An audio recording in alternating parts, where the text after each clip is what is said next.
नमस्कार दोस्तों, स्वागत है आपका हमारे YouTube channel Saraswati classes short hand में। आज की डिक्टेशन प्रारंभ होगी 5 सेकंड में।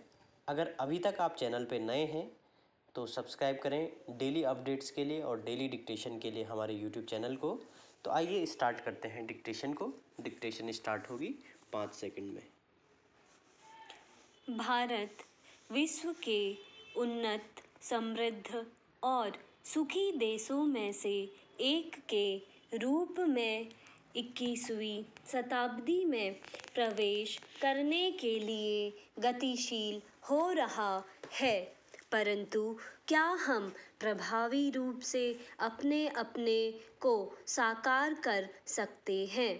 क्या हम तेज गति से चलते हुए समय के साथ बराबर कदम से कदम मिलाकर चल सकते हैं?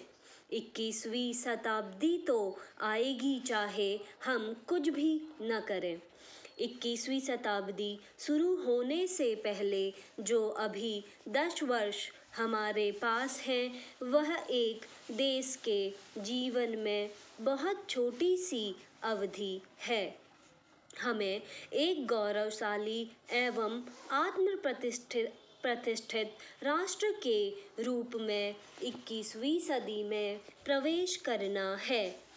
एक ऐसे राष्ट्र के रूप में जिसकी आवाज़ राष्ट्रों के समुदाय में बहुत महत्व रखेगी, जबकि 21वीं शताब्दी में प्रवेश करने हेतु भारत को तैयार करने के लिए बहुत कुछ किया जा चुका है।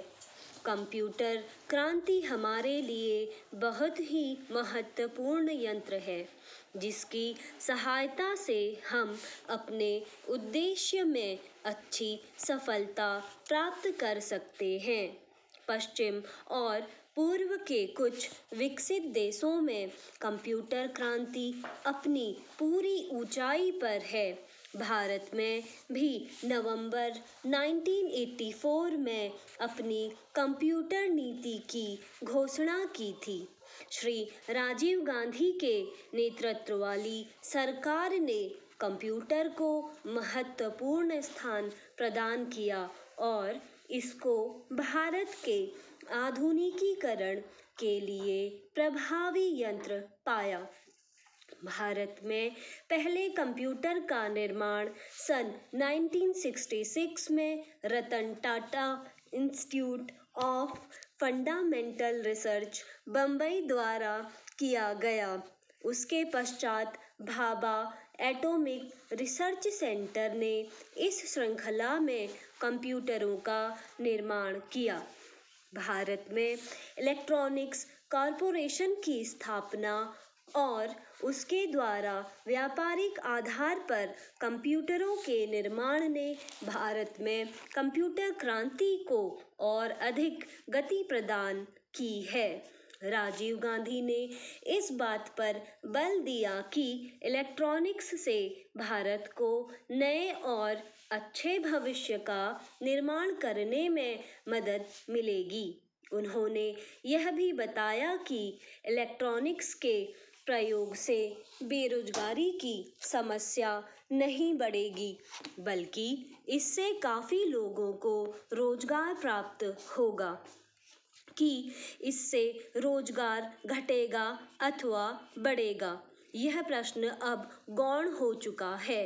वास्तविकता यह है कि भारत में कंप्यूटर अब ठहरने के लिए आ चुका है। इलेक्ट्रॉनिक्स का प्रयोग कृषि में भूसी परीक्षण, मौसम परीक्षण आदि के लिए सुरक्षित रूप से और प्रभावी रूप से हो सकता है। कंप्यूटर का प्रयोग पिछले लोकसभा और विधानसभा चुनावों में शासकीय दल द्वारा किया गया। चुनाव परिणामों का भरोसेमंद विश्लेषण देने में कंप्यूटर ने अच्छी भूमिका निभाई। स्टॉप।